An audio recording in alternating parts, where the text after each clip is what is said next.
Ini video dibikin tanpa skrip dan baru saja beberapa detik terlintas dalam pikiran. Karena ini tidak siap, jadi begitulah semua yang ada. Belum mandi dan lain-lain.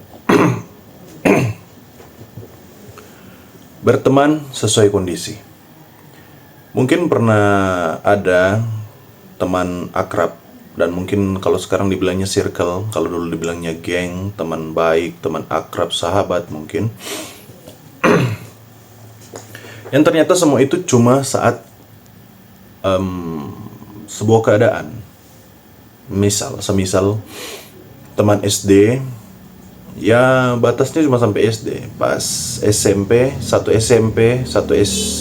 kelas, tapi nggak apa lagi ya, nggak punya mindset yang sama, pemikiran yang sama, tujuan yang sama. Mungkin di SMP teman yang berbeda, di SMP ke SMA juga teman yang sama, sekelas, satu sekolah, tapi tidak satu pemikiran lagi, tidak kumpul bersama lagi, dan lain-lain. It's okay. Hal yang terpenting adalah kita tidak saling melukai satu dengan yang lain. Kalaupun kita berbeda tujuan, itu nggak masalah sih. Kayak tetap berteman, tapi seperti yang dibilang tadi, sesuai kondisi. Mungkin kondisinya tidak sama lagi kayak dulu. Ada hal-hal yang mungkin tidak bisa bersama, tidak sepemikiran, tidak seia lagi, kayak begitu-begitu.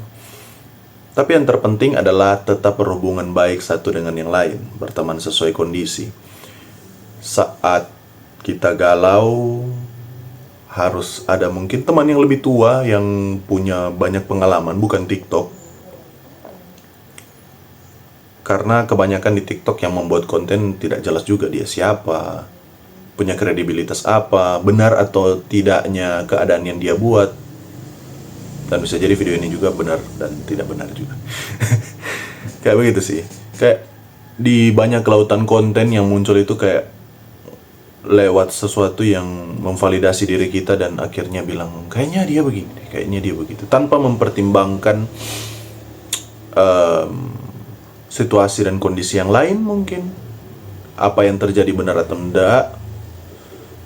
tidak, langsung menjudge orang lain atau dirinya itu sesuai dengan apa yang ada di konten.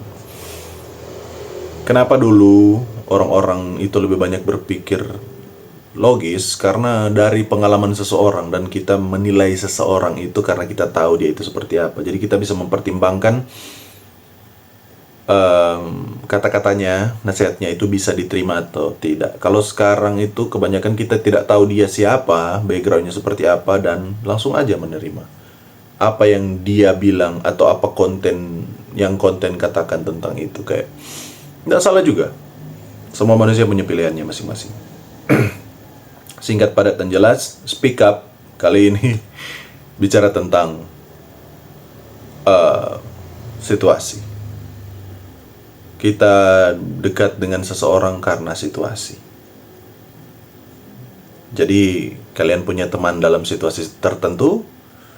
Misalnya kalian tetap bekerja, bercinta, berpacaran mungkin. Tapi saat down, kalian punya satu orang untuk mendengarkan cerita kalian. Berteman dalam satu situasi. Kalau kalian senang ya bersama orang lain, bersama pasangan mungkin, bersama keluarga. Tapi kalau punya masalah mungkin bersama orang itu, kayak cerita saja masalahnya. Dan itu it's fine baginya. Kayak bukan seseorang yang mengeluarkan kata-kata kalau ada perlunya aja datang. Ya iyalah, semua manusia kalau ada perlunya aja datang. Nggak mungkin kalian ke contohnya Indomaret kalau nggak ada perlu. Kayak datang aja deh, ngeliat-ngeliat aja. Ya ngeliat juga ada tujuannya sih. Kayak nggak mungkin seseorang melakukan sesuatu tidak ada tujuannya. Entah itu gabut juga kan tujuan. Kayak begitulah. Jadi singkat, padat, dan jelas. Berteman karena situasi. Sampai jumpa di Speak Up selanjutnya. Bye-bye.